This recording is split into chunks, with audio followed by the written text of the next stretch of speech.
जानता रो हां कि सही बा जरूरत फेरू लालू के हो सही बा जरूरत फेरू लालू के हो सही बा जरूरत फेरू लालू के हो सही बा जरूरत फेरू लालू के हो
बोलना का बनले बोल खाए खातिर का बनले बोल हमरा खातिर बारा चीज कर दो ना ऐसे मत पहिला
बहुत अच्छा कलाकार है छोटा मेरा शिष्य गबरू लाल यादव और जमुई जिला का रहने वाला है। वाह वाह वाह वाह गुरुजी एगो बात है रउआ खातिर सबसे पहले एक बार जोरदार से ताली बजाती आप सब कलाकार बानी और हमार गुरुजी प्रमोद प्रेमी यादव तो चाहे एक बात गुरुजी खातिर बोल बेटा कहना चाहूंगा दोस्त कहना है कि किसी को ताज मिलता है तो किसी को साज मिलता है किसी को ताज मिलता है तो किसी को साज मिला है लेकिन हमारे गुरुजी को सरस्वती मैया के आशीर्वाद से इतने अच्छे आवाज मिला है। वाह जोरदार से ताली होना चाहिए हो भैया आप सबके छोट भाई बेटा भतीजा एक बार जोरदार से ताली बजाकर सभी कलाकार के आशीर्वाद दे दीजिए। वाह बेटा वाह गबरू हम तेरी वाणी से प्रसन्न हुए बेटा आज मांगो ओबरा में तुझे क्या चाहिए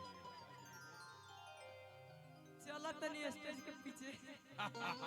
जलपान का और किलल बाडरी सजानो ससुरा में आई, ससुरा में आई हो, ससुरा में आई।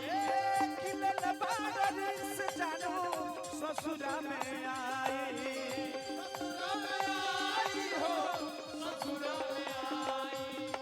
हमर घर बना ताकि दिया जुड़ाई,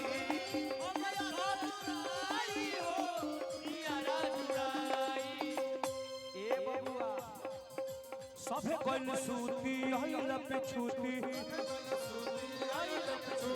सभे कोई सूती आइल पे छूती, खल सला तने बुगार के जा, खल सला तने बुगार के जा। आइल बड़ा बरकी में से मिलवा, बरकी में से मिलवा। आइल बड़ा ए राजा आइल बड़ा तो कम से कम सलाद पर नींबू गार के जा। बाप रे हाँ, तनी पेट साफ रही। नींबू में सलाद खाने का मजा ही कुछ और है। सारे खल सलाद नींबू गार के जा। अहिला तो मुहवा मर के जा, कई पर पानी झाड़ के जा। मुहवा मर के जा, कई पर पानी झाड़ के जा। अहिला तो मुहवा मर के जा, कई पर पानी झाड़ के जा।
बाबू गाना एगो बोल रही होली में की करी